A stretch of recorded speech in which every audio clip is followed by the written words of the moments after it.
Olá pessoal, hoje eu vou contar uma história para vocês, que essa história eu me inspiro muito com ela.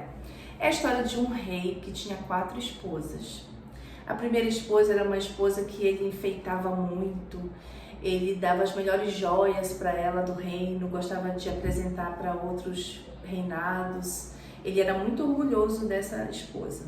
A segunda esposa era uma esposa que já estava com ele há algum tempo e toda vez que ele precisava muito dela, ela estava sempre ali para apoiar e orientar ele. A terceira esposa era uma esposa que estava junto com ele, mas ele quase não dava atenção assim para ela, mas ela sempre foi muito importante na vida dele. Aconselhava e trazia sempre boas notícias para ele. A primeira esposa, ele não ligava para ela. Era uma esposa assim que, sabe, que ficava relegada no canto. E aí, no seu leito de morte, ele pediu para a primeira esposa ir com ele para a vida após a morte. Ela falou: não, jamais, não vou.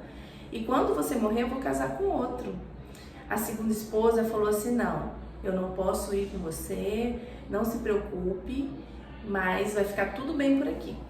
A terceira esposa falou para ele assim: não, eu não posso ir com você para a vida após a morte, mas eu vou cuidar do seu funeral, eu vou fazer com que tudo fique bem por aqui.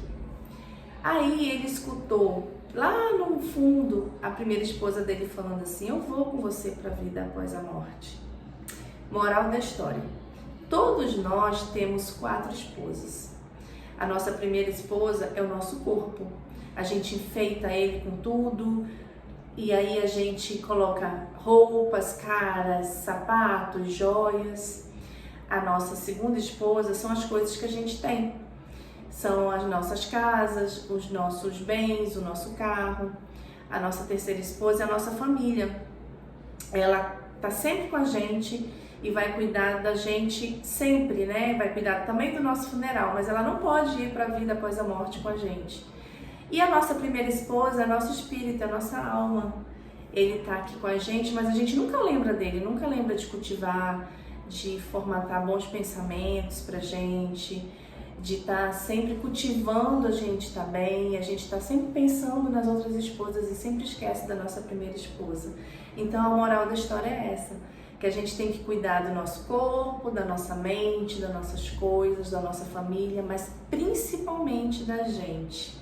E sabe onde é que é lembrado isso? Sempre que a gente viaja, a aeromoça fala assim pra gente: em caso de turbulência, vão cair máscaras, mas coloque primeiro em você, não é verdade? Então, primeiro a gente tem que cuidar da gente, a gente tem que estar bem para amar o próximo, para estar bem com o próximo, para poder cuidar como eu cuido aqui das pessoas, né? Então, a gente tem que fazer esse exercício sempre com a gente, começando pela gente.